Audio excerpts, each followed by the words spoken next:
विधान परिषद निवडणुकीतील भारतीय जनता पक्ष महायुतीचे उमेदवार राजेंद्र राऊत यांना प्रचंड मतांनी निवडून आणण्याची ग्वाही आमदार सुभाष देशमुख यांनी दिली। विधान परिषद निवडणुकीत भारतीय जनता पक्ष महायुतीचे उमेदवार राजेंद्र राऊत यांना प्रचंड मतांनी विजयी करणं ही सर्व कार्यकर्ते, लोकप्रतिनिधी आणि पदाधिकाऱ्यांची सामूहिक जबाबदारी असल्याचं प्रतिपादन आमदार सुभाष देशमुख यांनी केलं।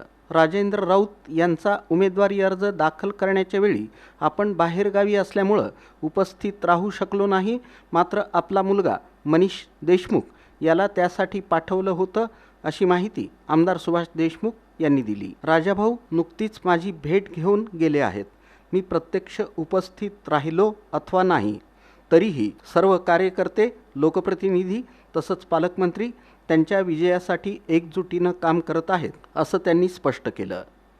यावेळी सन 1998 मधील विधान परिषद निवडणुकीच्या आठवणींनाही त्यांनी उजाळा दिला। त्या निवडणुकीत एकूण 372 मतांपैकी भाजप शिवसेनेकडे केवळ 70 मतं होती, तर काँग्रेस राष्ट्रवादीकडे 302 मतं होती।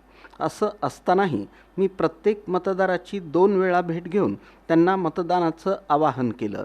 विरोधी उमेदवारांनी मात्र मतदारांशी संपर्क साधला नव्हता, त्यामुळेच मला 36 मतांनी विजय मिळवता आला असं आमदार सुभाष देशमुख यांनी सांगितलं। मतदारांनी माझ्यातील सकारात्मक गुण आणि भारतीय जनता पक्षाच्या धोरणांवर विश्वास ठेवून मला संधी दिली होती।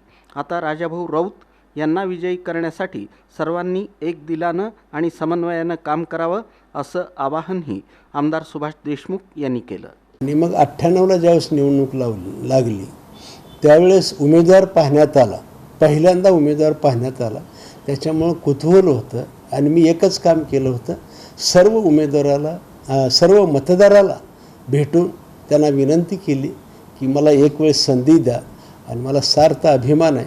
मी त्यावेळेस म्हणजे 372 एकूण मतदानापैकी 70 मतं भारतीय जनता पक्ष शिवसेनेची होती, 302 मतं हे काँग्रेसची होती। त्यावेळेस राष्ट्रवादी काँग्रेस आणि काँग्रेस एकच होतं, 302 होती। एवढे सर्व असतानासुद्धा समोरचे उमेदवार आम्हाला भेटायला आले नाहीत आणि सुभाष देशमुख सातत्यानं भेटत राहिला, 2-2दा भेटला आणि माझ्या वतीनं अनेक लोकांनी, हितचिंतकांनी सुद्धा त्यांची भेट घेतली मतदाराची।